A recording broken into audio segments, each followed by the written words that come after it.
الحمد لله الذي أبدع الأفلاك والأرضين، والصلاة والسلام على من كان نبيا وآدم بين الماء والطين،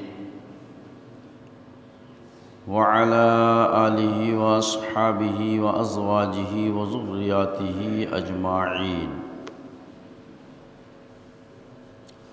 أما بعد، فأعوذ بالله من الشيطان الرجيم. بسم الله الرحمن الرحيم. سبحان الذي أسرى بعبده ليلا من المسجد الحرام إلى المسجد الأقصى الذي باركنا حوله لنريه من آياتنا إنه هو السميع البصير. صدق الله مولانا العظيم وصدق رسوله النبي الكريم، ونحن على ذلك لمن الشاهدين والشاكرين، والحمد لله رب العالمين.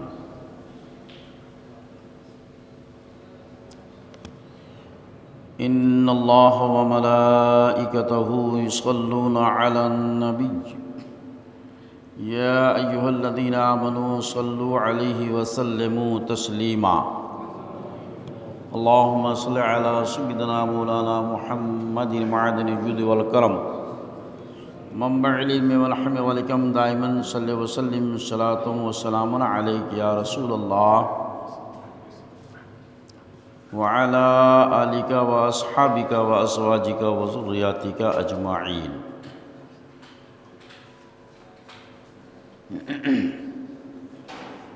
سامعین اکرام،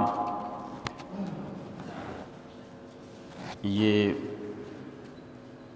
اسلامی مہینوں میں سے رجب المرجب کا مہینہ ہے.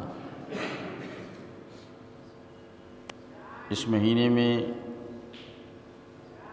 کئی ایک تاریخی واقعات وقوع پذیر ہوئے، جن میں سے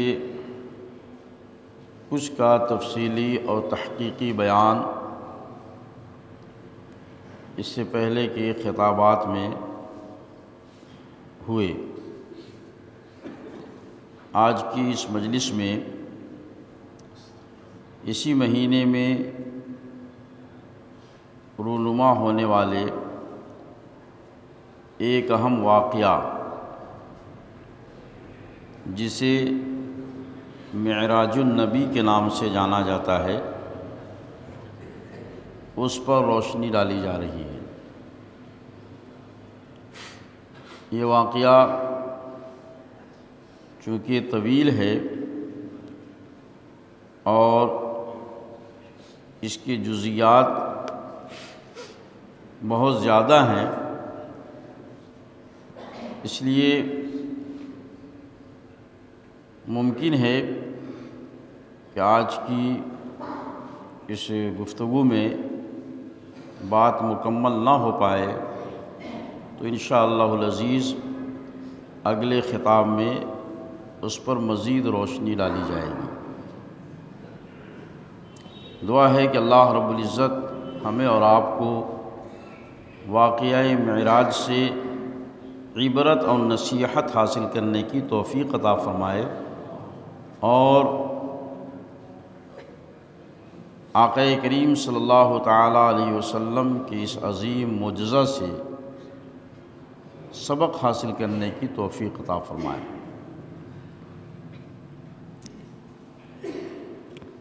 مجدد دین و ملت، امام اہل سنت، کنز الکرامت، رفیع الدرجت امام محمد رضا خان فاضل بریلوی علیہ رحمت و رضوان نے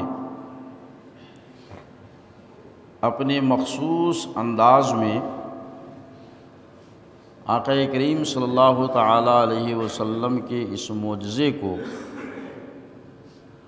بہت تفصیل کے ساتھ بیان فرمایا ہے، جسے قصیدہ معراج یا قصیدہ معراجیہ کے نام سے جانا جاتا ہے۔ اس میں آقا کریم صلی اللہ تعالیٰ علیہ وسلم کے واقعہ معراج کا تذکرہ ہے، اور اس حسن و خوبصورتی کے ساتھ تذکرہ ہے کہ اردو ادب کے کسی دوسرے شاعر نے اس والہانہ، عقیدت مندانہ اور بہترین انداز میں پیش کرنے کی سعادت حاصل نہیں کی۔ اس قصیدے کو اردو ادب کا شاہکار قصیدہ کہا جاتا ہے۔ پورے قصیدے کے اشعار بہت زیادہ ہیں، ان تمام کا پیش کرنا یہاں پر ممکن نہیں۔ چند اشعار آپ بھی سماعت کیجئے، اور امام اہل سنت کی قادر الکلامی، اردو ادب پر عبور اور نبی کریم صلی اللہ تعالیٰ علیہ وسلم سے بے پناہ عقیدت و محبت کا جلوہ ملاحظہ کیجیے۔ ارشاد فرماتے ہیں وہ سرور کشور رسالت جو عرش پر جلوہ گر ہوئے تھے، وہ سرور کشور رسالت جو عرش پر جلوہ گر ہوئے تھے، نئے نرالے طرب کے ساماں عرب کے مہمان کے لیے تھے۔ یعنی اللہ رب العزت نے اس واقعہ معراج میں نبی کریم صلی اللہ تعالیٰ علیہ وسلم کی آمد کا خاص اہتمام فرمایا، خاص انتظام فرمایا، اور آپ کو دیکھنے کے لیے بہت ساری چیزیں رکھی گئیں۔ اسی کو فرمایا نئے نرالے طرب کے ساماں عرب کے مہمان کے لیے تھے، اور فرماتے ہیں وہاں فلک پر، یہاں زمیں پر رچی تھی شادی، مچی تھی دھومیں۔ آقا صلی اللہ تعالیٰ علیہ وسلم کو جب معراج میں بلایا گیا تو زمین سے لے کر آسمان تک اور آسمان سے لے کر اوپر تک خوشی اور مسرت کا ایک سما بندھا ہوا تھا۔ فرشتے آپ کے استقبال کے لیے والہانہ انداز میں کھڑے تھے۔ اسی حقیقت کی منظر کشی کرتے ہوئے امام اہل سنت فرماتے ہیں وہاں فلک پر، یہاں زمیں پر رچی تھی شادی، مچی تھی دھومیں، ادھر سے انوار ہنستے آتے، ادھر سے نفقات اٹھ رہے تھے۔ انوار و تجلیات کی برسات ہو رہی تھی۔ اور پھر آگے فرماتے ہیں نماز اقصیٰ میں تھا یہی سر، آیا ہو معنی اول و آخر، کہ دست بستہ ہے پیچھے حاضر، جو سلطنت آگے کر گئے تھے۔ یعنی آقا کریم صلی اللہ تعالیٰ علیہ وسلم نے مسجد اقصیٰ میں امامت کیوں فرمائی؟ اللہ رب العزت اس بات پر بلا شبہ قادر تھا کہ وہ آپ کو مسجد حرام سے ڈائریکٹ آسمان کی طرف بلاتا، اور پھر وہاں سے آپ کو جہاں تک چاہتا لے جاتا۔ لیکن مسجد حرام یعنی مکہ سے ڈائریکٹ آپ کو آسمان پر نہیں بلایا گیا، مکہ سے پہلے بیت المقدس لے جایا گیا، اور پھر وہاں پر انبیاء کرام کی آپ نے امامت فرمائی، اور اس کے بعد آسمان کی طرف تشریف لے گئے۔ کہنا اس کی وجہ کیا ہے؟ تفصیلی وجہ تو انشاءاللہ آگے بیان کی جائے گی، مگر امام اہل سنت اپنے شعر میں بیان فرماتے ہیں کہ نماز اقصیٰ میں تھا یہی سر، آیا ہو معنی اول و آخر، کہ دست بستہ ہے پیچھے حاضر، جو سلطنت آگے کر گئے تھے۔ یعنی جو انبیاء کرام پہلے آپ سے تشریف لائے، وہ بھی آج مسجد اقصیٰ میں آپ کے پیچھے دست بستہ کھڑے ہیں۔ اور فرماتے ہیں یہ ان کی آمد کا دبدبا تھا، نکھار ہر شے کا ہو رہا تھا، نجوم و افلاک جام و مینا اچھالتے تھے، کھنگالتے تھے۔ اور پھر اس کے بعد آگے ارشاد فرماتے ہیں تبارک اللہ شان تیری، تجھی کو زیبا ہے بے نیازی، کہیں تو وہ جوش لن ترانی، کہیں تقاضے وصال کے ہیں۔ یہ بھی اس عظیم واقعے کی طرف اشارہ ہے کہ ایک مرتبہ حضرت موسیٰ علیٰ نبینا علیہ الصلاۃ والتسلیم نے بارگاہ مولا میں عرض کیا، مالک و مولا، آج میں اپنے سر کی آنکھوں سے تیرا دیدار کرنا چاہتا ہوں۔ حضرت موسیٰ علیٰ نبینا علیہ الصلاۃ والتسلیم اولو العزم پیغمبر میں ہیں، صاحب کتاب رسول ہیں۔ اللہ رب العزت نے آپ کو نئی شریعت عطا کی، نئی کتاب عطا فرمائی، بلند پایا پیغمبر ہے، اور وہ عریضہ پیش کر رہے ہیں، مولا میں تیرا دیدار کرنا چاہتا ہوں۔ تو اللہ رب العزت نے ارشاد فرمایا، موسیٰ لن ترانی، تم مجھے دیکھ نہیں سکتے، میرے جلووں کی تاب نہیں لا سکتے۔ ایک طرف تو حضرت موسیٰ علیٰ نبینا علیہ الصلاۃ والتسلیم سے فرمایا جا رہا ہے کہ تم دیکھ نہیں سکتے، اور دوسری طرف محبوب کے لیے سواری بھیجی جا رہی ہے کہ محبوب کو بلا کر کے لاؤ، محبوب میرا دیدار کریں اور میں محبوب کو دیکھوں۔ سبحان اللہ۔ اس کو فرمایا، تبارک اللہ شان تیری، تجھی کو زیبا ہے بے نیازی، کہیں وہ جوش لن ترانی، کہیں تقاضے وصال کے تھے۔ انشاءاللہ اس پر تفصیلی روشنی ڈالی جائے گی۔ آخر میں فرماتے ہیں ایک جگہ، وہی ہے اول، وہی ہے آخر، وہی ہے باطن، وہی ہے ظاہر۔ آقا کریم صلی اللہ تعالیٰ علیہ وسلم کی شان یہ ہے کہ اول ما خلق اللہ نوری، اللہ رب العزت نے سب سے پہلے میرے نور کو پیدا فرمایا، اور جب دنیا میں آنے کی باری آئی تو اللہ رب العزت نے تمام انبیاء کرام کے بعد آپ کو دنیا کے اندر بھیجا۔ تو آپ اول بھی ہیں اور آخر بھی ہیں، وہی ہے باطن، وہی ہے ظاہر۔ آپ کے اسرار و رموز کو کوئی سمجھ نہیں سکا۔ خود آقا صلی اللہ تعالیٰ علیہ وسلم فرماتے ہیں، لم یعرفنی غیر ربی، مجھے میرے رب کے علاوہ کسی نے نہیں پہچانا۔ یہ آپ کا ایک جلوہ ہے، اور دوسرا جلوہ یہ ہے کہ آپ مکہ کے لوگوں کے سامنے تشریف فرما ہیں، لوگ دیکھ رہے ہیں آپ کو، تو آپ ظاہر بھی ہیں اور باطن بھی ہیں۔ فرمایا اسی کے جلوے اسی سے ملنے، اسی سے اس کی طرف گئے تھے۔ معراج کی شب آقا کریم صلی اللہ تعالیٰ علیہ وسلم جہاں کسی زمانے میں کسی وقت تشریف فرماتے، وہاں سے دنیا میں تشریف لائے، اور آج معراج کی رات آپ پھر وہیں تشریف لے جا رہے ہیں۔ یہ آپ کی شان ہے۔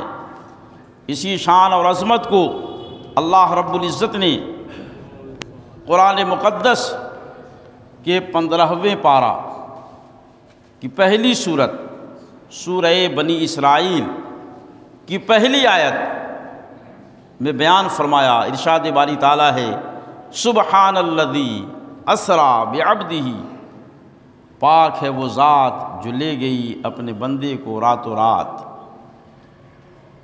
من المسجد الحرام الی المسجد الاقصی، مسجد حرام سے مسجد اقصی تک، وہ مسجد اقصی الذی بارکنا حولہ، جس کے اردا گرد ہم نے برکتیں رکھی ہے، لنریہ من آیاتنا، تاکہ ہم اپنے اس خاص بندے کو اپنی نشانیاں دکھائیں۔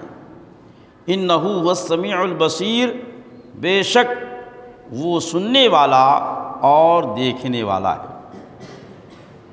اس آیت کریمہ میں اجمال کے ساتھ اللہ رب العزت نے معراج کے واقعے کو بیان فرمایا۔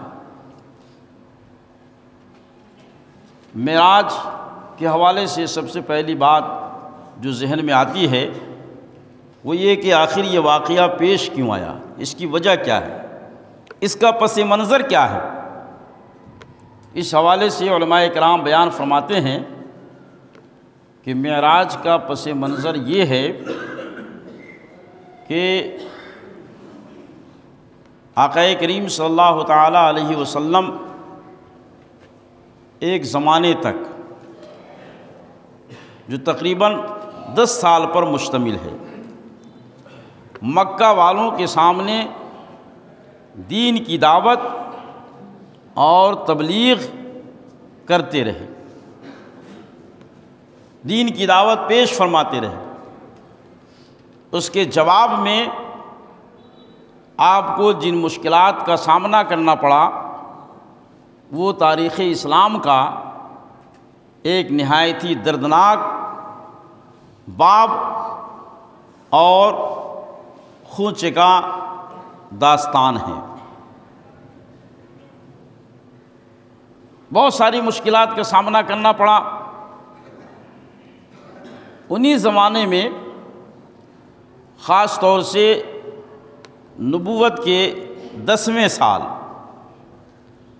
آپ کی شریک حیات ام المومنین حضرت خدیجۃ الکبریٰ رضی اللہ تعالی عنہا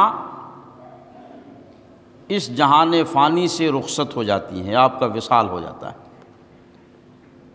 حضرت خدیجۃ الکبریٰ رضی اللہ تعالی عنہا نے نبی کریم صلی اللہ تعالی علیہ وسلم کے ساتھ 25 سالہ زندگی بسر فرمائی، اور اخیر کے جو 10 سال تھے اعلان نبوت کے بعد کی، یہ تو انتہائی دشوار گزار اور مشقتوں سے بھرے ہوئے ایام تھے۔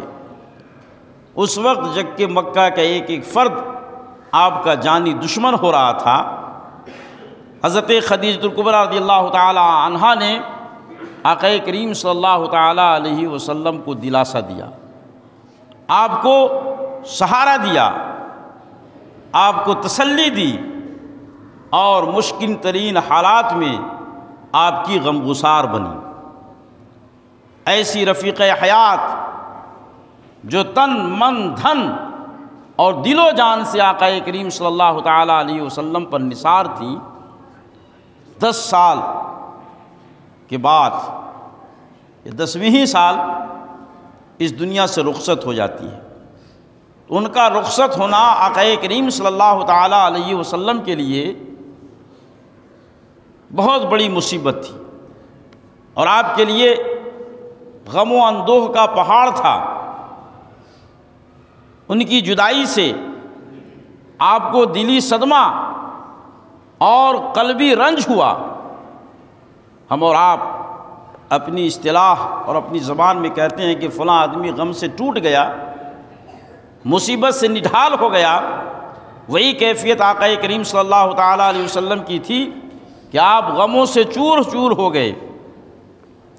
حضرت خدیجۃ الکبریٰ رضی اللہ تعالی عنہا کے وصال کے ابھی چند ہی ماہ گزرے تھے کہ آپ کے مشفق چچا جناب ابو طالب، جنہوں نے آپ کے دادا جان جناب عبد المطلب کے وصال کے بعد تقریباً 8 سال کی عمر سے آپ کی کفالت کی تھی، اور مشکل ترین حالات میں دشمنوں کے مقابلے میں سینہ سپر ہوئے تھے، ہر موڑ اور ہر مقام پر آپ کا ساتھ دیتے تھے۔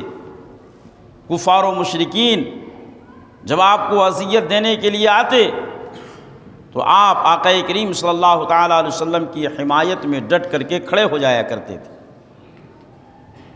چند ہی مہینے کے بعد ان شفیق چچا کا بھی انتقال ہو گیا، اور وہ بھی دنیا سے رخصت ہو گئے۔ گویا کہ غموں پر غموں کا پہاڑ ٹوٹ پڑا، مصیبتوں پر مصیبت آن پڑی، مشکلات پہ مشکلات آ پہنچی۔ اتنے شدید مشکلات اور مصائب سے آپ کا گزر ہوا کہ اس سال کو آپ نے عام الحزن کا نام دے دیا، یعنی یہ غم کا سال ہے۔ پے در پے کئی غم آپ کو لاحق ہوئے۔ اس طریقے سے آپ غموں سے نڈھال تھے، غموں سے چکنا چور تھے۔ اسی درمیان ایک روایت ایسی بھی ملتی ہے کہ آقا کریم صلی اللہ تعالیٰ علیہ وسلم ایک دن دعوت و تبلیغ کے ارادے سے اپنے کاشانہ اقدس سے باہر نکلے۔ صبح سے شام تک آپ نے لوگوں کو دین کی دعوت دی، مگر اتفاق ایسا ہوا کہ کوئی بھی شخص اس دن آپ کے دست حق پرست پر ایمان نہ لایا۔ شام کو جب آپ گھر لوٹے تو اس کا بھی آپ کو غم لاحق تھا کہ آج دن بھر میں دین کی دعوت دیتا رہا مگر کوئی بھی شخص میرے ہاتھ پر ایمان نہیں لایا۔ اس طریقے سے کئی طرح کے غم اور کئی طرح کی پریشانیاں آپ کو لاحق تھی۔ میرے محترم بزرگوں اور دوستو، آقا کریم صلی اللہ تعالیٰ علیہ وسلم غم و اندوہ میں ڈوبے ہوئے تھے۔ اللہ رب العزت نے آپ کا غم دور کرنے کے لیے اور آپ کی پریشانی کو ٹالنے کے لیے، راحت اور سکون عطا کرنے کے لیے آپ کی سیر کا انتظام فرمایا۔ اللہ اکبر! یہ انسانی فطرت ہے۔ ہم میں اور آپ میں سے کوئی بہت زیادہ پریشان ہوتا ہے تو لوگ کہتے ہیں کہ کچھ دن ریلیکس کر لو، کہیں تفریح کے لیے چلے جاؤ، کہیں سیر کے لیے چلے جاؤ، اپنے گھر سے، اپنے معاشرے سماج سے کچھ دنوں کے لیے باہر چلے جاؤ تاکہ دماغ فریش ہو جائے، قلب کو اطمینان اور سکون حاصل ہو جائے۔ حضرات، ہم میں اور آپ میں سے کسی کے ساتھ ایسا واقعہ پیش آتا ہے، وہ دنیاوی طور پر غم و اندوہ اور الجھنوں کا شکار ہوتا ہے تو اپنی اپنی حیثیت کے مطابق اپنے لیے سیر و تفریح کی جگہ منتخب کرتا ہے۔ کوئی جبلی پارک کو ہی اپنے لیے سیر و تفریح کی معراج سمجھتا ہے، وہیں جا کر کے اطمینان و سکون حاصل کرتا ہے۔ اللہ نے کسی کو کچھ اور نواز دیا تو وہ سوچتا ہے کہ چلو کلکتہ جا کے گھوم کے آتے ہیں، وہاں بڑے بڑے پارک ہیں، اچھی سڑکیں ہیں، اچھی فضا ہے، وہاں سے گھوم کر کے آتے ہیں، کچھ اطمینان و سکون حاصل ہو جائے گا۔ کسی کی جیب اور بھاری ہوتی ہے تو سوچتا ہے کہ کلکتہ کیا ہے، 2-3 گھنٹے کا راستہ ہے، چلو دلی، بمبے، کشمیر، اوٹی اور اس قسم کے مقامات پر سیر و تفریح کر کے آتے ہیں تاکہ مائنڈ فریش ہو جائے، دل کو اطمینان حاصل ہو جائے۔ اور اگر کوئی اور لمبے سفر پر جانا چاہتا ہے تو سوچتا ہے کہ چلو ہم دبئی جا کر کے آتے ہیں، کوئی سوچتا ہے کہ انگلینڈ جا کے آتے ہیں، کوئی ہانگ کانگ کا پروگرام بناتا ہے، کوئی کسی اور جگہ کا پروگرام بناتا ہے۔ آدمی اپنی کیپیسٹی اور اپنی حیثیت کے مطابق اپنے لیے سیر و تفریح کی جگہ منتخب کرتا ہے اور اپنے لیے مقام منتخب کرتا ہے، اور وہاں جا کر کے دل کو ہلکا کرنا چاہتا ہے، اطمینان اور سکون حاصل کرنا چاہتا ہے۔ یہ ہماری اور آپ کی بات ہے، انسانوں کی بات ہے۔ انسان اپنی پہنچ کے مطابق اپنے لیے منزل منتخب کرتا ہے اور اپنے لیے راستہ بناتا ہے، مگر یہ کوئی معمولی انسان نہیں ہے بلکہ رب کے محبوب ہیں۔ سبحان اللہ! تو رب تبارک و تعالیٰ نے اپنے محبوب کے لیے جب سیر کا انتظام کیا تو مکہ سے شام کا انتظام نہیں کیا، یمن ہی کا انتظام نہیں کیا، مدینہ کا انتظام نہیں کیا، حبشہ کا انتظام نہیں کیا، آس پاس کا انتظام نہیں کیا، بلکہ اللہ رب العزت نے اپنے محبوب کے دل کو جب سکون پہنچانے کا ارادہ فرمایا تو اپنے محبوب کے لیے زمین سے لے کر کے آسمان تک کی سیر کا ارادہ فرمایا، اور آسمان سے بھی اوپر، بہت اوپر اپنے قرب خاص میں بلایا تاکہ محبوب کو اس سفر کے بعد اطمینان و سکون حاصل ہو جائے، ان کا غم غلط ہو جائے، مصیبت دور ہو جائے، مسرت و شادمانی حاصل ہو جائے۔ اس لیے اللہ رب العزت نے اپنے محبوب کے لیے سیر کا جو پروگرام بنایا وہ سدرۃ المنتہا کی بلندی سے بھی اونچے طور پر اپنے قرب خاص کا اہتمام کیا تاکہ وہاں پہنچ کر کے کامل اطمینان حاصل ہو۔ اس وجہ سے واقعہ معراج رونما ہوا، یہ اس کا پس منظر ہے۔ اس معراج کے واقعے کے تعلق سے علماء کرام فرماتے ہیں، حکیم الامت مفتی احمد یار خان نعیمی رحمۃ اللہ تعالی علیہ اپنی مشہور زمانہ کتاب مرآۃ المناجیح کی جلد نمبر 8 صفحہ نمبر 135 پہ تحریر فرماتے ہیں کہ اس تعلق سے اہل سنت و جماعت کا عقیدہ یہ ہے کہ آقا کریم صلی اللہ تعالیٰ علیہ وسلم کے سفر کو 3 حصوں میں بانٹا گیا ہے، اور آسانی کے لیے اگر قریب کیا جائے تو 2 حصوں میں بانٹا گیا ہے۔ ایک حصہ ہے مسجد حرام سے مسجد اقصیٰ تک، اور دوسرا حصہ ہے مسجد اقصیٰ سے آسمان کی بلندیوں تک، لامکہ تک جہاں سرکار تشریف لے گئے۔ پہلے حصے کا تذکرہ قرآن پاک میں موجود ہے۔ وہ آیت کریمہ جو بھی آپ کے سامنے پیش کی گئی، اللہ رب العزت نے ارشاد فرمایا سبحان الذی اسریٰ بعبدہ لیلا من المسجد الحرام الی المسجد الاقصیٰ، پاک ہے وہ ذات جو لے گئی اپنے بندے کو راتوں رات مسجد حرام سے مسجد اقصیٰ تک۔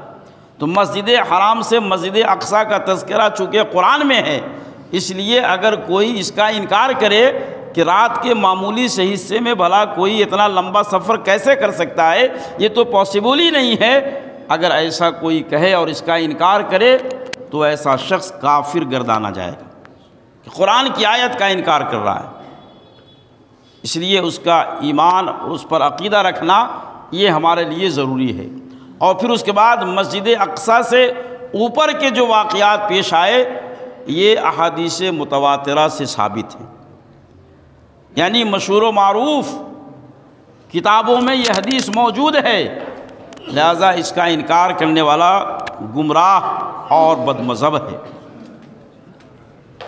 یہ ہے واقعہ معراج کے تعلق سے ہمارا کیا عقیدہ ہونا چاہیے، اس کا جواب کہ اس پر ایمان رکھنا یہ ہمارے لیے ضروری ہے۔ اور پھر اس کے بعد اب سوال یہ پیدا ہوتا ہے کہ یہ واقعہ معراج کب ہوا؟ تو اس تعلق سے بھی مفتی احمد یار خان نعیمی علیہ رحمۃ و رضوان فرماتے ہیں کہ واقعہ معراج جسمانی طور پر نبوت کے 11ویں سال یعنی ہجرت سے 2 سال پہلے، اعلان نبوت کے 11ویں سال 27ویں رجب کو جو آنے والی تاریخ ہے اسی مہینے میں 2 شنبہ کی رات میں ہوئی۔ اور یہ جو معراج ہوئی یہ آقا کریم صلی اللہ تعالیٰ علیہ وسلم کی جسمانی معراج تھی، یعنی آپ جسم کے ساتھ تشریف لے گئے، روحانی نہیں۔ ایسا نہیں کہ آپ بستر ناز پر لیٹے ہوئے اور خواب دیکھ رہے ہیں کہ جبرائیل آئے، میں بیت المقدس گیا، پھر وہاں سے آسمان پر گیا، سیر کی، اور پھر وغیرہ وغیرہ تمام احوال کا ملاحظہ کیا۔ ایسا نہیں ہے، یہ خواب کی بات نہیں ہے، بلکہ حقیقت میں آقا کریم صلی اللہ تعالیٰ علیہ وسلم تشریف لے گئے۔ اس لیے کہا جاتا ہے کہ یہ معراج جسمانی ہے، معراج روحانی نہیں۔ یہ معراج کہاں سے شروع ہوئی؟ تو اس تعلق سے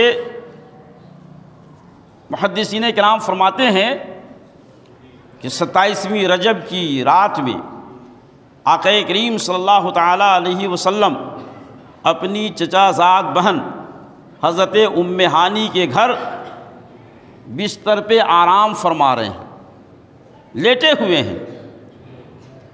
ادھر اللہ رب العزت نے اپنے محبوب کو بلانے کا انتظام کر لیا ہے۔ بستر پر آپ لیٹے ہوئے ہیں، حضرت جبرائیل علیہ الصلاۃ والتسلیم تشریف لاتے ہیں، اور لانے کے بعد عرض کرتے ہیں حبیبی یا رسول اللہ، اللہ پاک آپ کو بلا رہا ہے، آپ رب کے حضور میں تشریف لے چلیے۔ سبحان اللہ، اللہ رب العزت آپ کو یاد فرما رہا ہے، آپ تشریف لے چلیے۔ حضرت جبرائیل علیہ الصلاۃ والتسلیم اٹھاتے ہیں، حضرت ام ہانی کے گھر سے لے کر کے آپ کو مسجد حرام میں لاتے ہیں، اور لانے کے بعد زمزم شریف کے پاس آپ کو تشریف رکھواتے ہیں۔ آپ وہاں پہ تشریف رکھتے ہیں، وہاں پہ آپ کا سینہ مبارک چاک کیا جاتا ہے، سینہ مبارک چاک کیا جاتا ہے۔ آقا کریم صلی اللہ تعالیٰ علیہ وسلم خود ارشاد فرماتے ہیں کہ جبرائیل مجھے لے کر کے حرم شریف میں آئے، اور آنے کے بعد میرا سینہ چاک کیا، میرا دل نکالا، زمزم کے پانی سے دھویا، اور دھونے کے بعد پھر اس کو وہیں پر رکھا، انوار و تجلیات میرے سینے میں رکھے گئے، اور پھر اس کے بعد میرا سینہ سل دیا گیا، جیسا میں پہلے تھا ویسا ہی کر دیا گیا۔ حضرات گرامی، یہ میڈیکل سائنس کی تاریخ کا پہلا اوپن ہارٹ سرجری ہے جو آقا کریم صلی اللہ تعالیٰ علیہ وسلم کے ساتھ پیش آیا۔ حضرت جبرائیل علیہ الصلوۃ والتسلیم نے کیا اور آپ کے سینہ اقدس کو نکال کر کے پھر وہیں پر رکھا۔ یہی اوپن ہارٹ سرجری ہے جو انسانی تاریخ کا پہلا سرجری ہے۔ ڈاکٹروں کو جو کچھ سراغ ملا، انہوں نے جو ہمت جٹائی اور انہوں نے جو یہ حوصلہ کیا کہ ہم انسان کے دل کو نکال سکتے ہیں یا سینہ چاک کیا جا سکتا ہے، ہارٹ کی سرجری کی جا سکتی ہے، یہ ان کی اپنی اپج نہیں ہے بلکہ یہ اسلامی تاریخات اور واقعات سے اخذ شدہ چیز ہے۔ یہاں سے ذہن ملا، انہوں نے تجربات کر کے لوگوں کے امراض کو ٹھیک کرنا شروع کیا۔ بہرحال تو حدیث پاک میں آیا، حضرت نبی کریم صلی اللہ تعالیٰ علیہ وسلم ارشاد فرماتے ہیں کہ جبرائیل نے میرا سینہ چاک کیا اور پھر اس کے بعد میرے سامنے ایک سواری پیش کی گئی جو گھوڑے سے، گدھے سے کچھ اونچی تھی اور خچر سے کچھ چھوٹی تھی، دونوں کے درمیانی سائز کی ایک سواری جسے براق کا نام دیا گیا ہے۔ براق یہ عربی زبان کا لفظ ہے، برق سے بنا ہے۔ برق کا معنی ہوتا ہے بجلی، یعنی ایسی سواری جو بجلی سی تیزی کے ساتھ سفر کرنے والی اور تیزی کے ساتھ لے جانے والی، اس جانور پہ آقا کریم صلی اللہ تعالیٰ علیہ وسلم کو سوار کیا گیا۔ حضرت جبرائیل علیہ الصلوۃ والتسلیم آپ کے ساتھ ہیں۔ آقا کریم صلی اللہ تعالیٰ علیہ وسلم مکۃ المکرمہ سے یعنی مسجد حرام سے آپ نکلتے ہیں۔ اب آپ کا سفر معراج کا شروع ہوتا ہے۔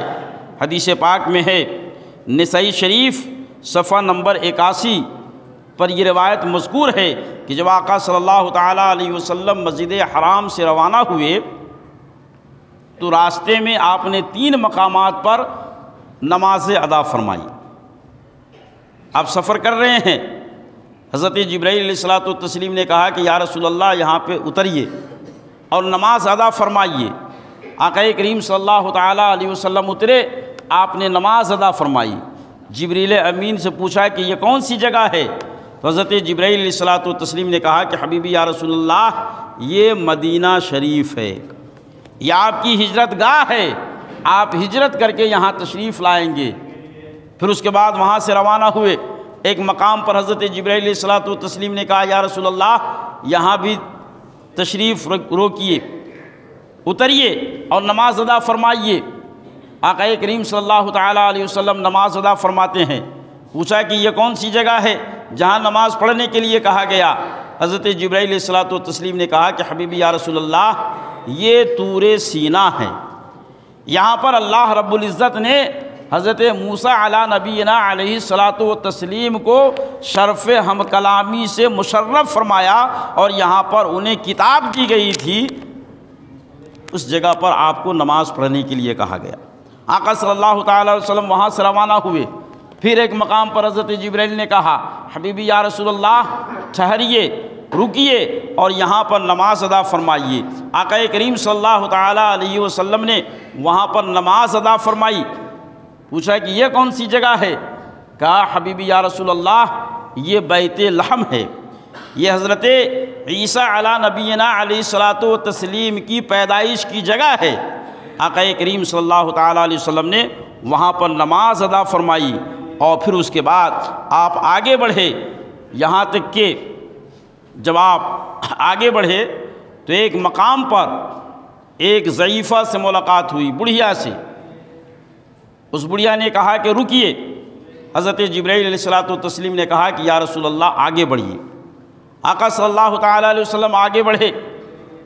پھر ایک مقام پر ایک شخص سے ملاقات ہوئی، اس نے کہا کہ ہلم یا محمد، اے محمد ٹھہریے۔ حضرت جبرائیل نے کہا کہ یا رسول اللہ آپ اپنا سفر جاری رکھیے، آگے بڑھتے رہیے۔ آقا صلی اللہ تعالیٰ علیہ وسلم آگے بڑھتے رہے، یہاں تک کہ آپ کا گزر ایک جماعت کے پاس سے ہوا۔ ان میں سے ایک نے کہا السلام علیک یا اول، دوسرے نے کہا السلام علیکم یا آخر، تیسرے نے کہا السلام علیک یا حاشر۔ اس طریقے سے کئی آوازیں آپ کے لیے آئی۔ آقا صلی اللہ تعالیٰ علیہ وسلم اپنا سفر جاری رکھے ہوئے ہیں، یہاں تک کہ آپ بیت مقدس میں پہنچ جاتے ہیں۔ بیت المقدس میں جب پہنچتے ہیں تو آقا صلی اللہ تعالیٰ وسلم فرماتے ہیں کہ میں نے اپنی سواری اسی جگہ باندھی جہاں پر اور دیگر انبیاء کرام اپنی سواری باندھتے آئے ہیں۔ اور پھر اس کے بعد میں مسجد کے اندر داخل ہوا۔ جب مسجد کے اندر داخل ہوا تو دیکھا کہ اولین و آخرین کا اجتماع ہے۔ حضرت آدم علیہ نبینا علیہ الصلاۃ والتسلیم سے لے کر حضرت عیسیٰ علیہ نبینا علیہ الصلاۃ والتسلیم تک تمام انبیاء کرام موجود ہیں، صف بستہ کھڑے ہیں، مصلی امامت خالی ہے۔ جب میں پہنچا تو ان انبیاء کرام نے مجھ سے کہا کہ آپ آگے بڑھیے اور ہماری امامت فرمائیے۔ سبحان اللہ۔ آقا صلی اللہ تعالیٰ علیہ وسلم مصلی امامت پہ تشریف لے جاتے ہیں اور آپ امامت فرماتے ہیں، تمام انبیاء کرام آپ کے پیچھے ہیں۔ میرے محترم بزرگوں اور دوستو، یہاں پر جو بتانا ہے انشاءاللہ العزیز، ابھی اگلی گفتگو اگلے خطاب میں آپ کے سامنے پیش کی جائے گی، بات تفصیلی شروع ہو جائے گی، اس لیے یہیں پر گفتگو مکمل کرتے ہوئے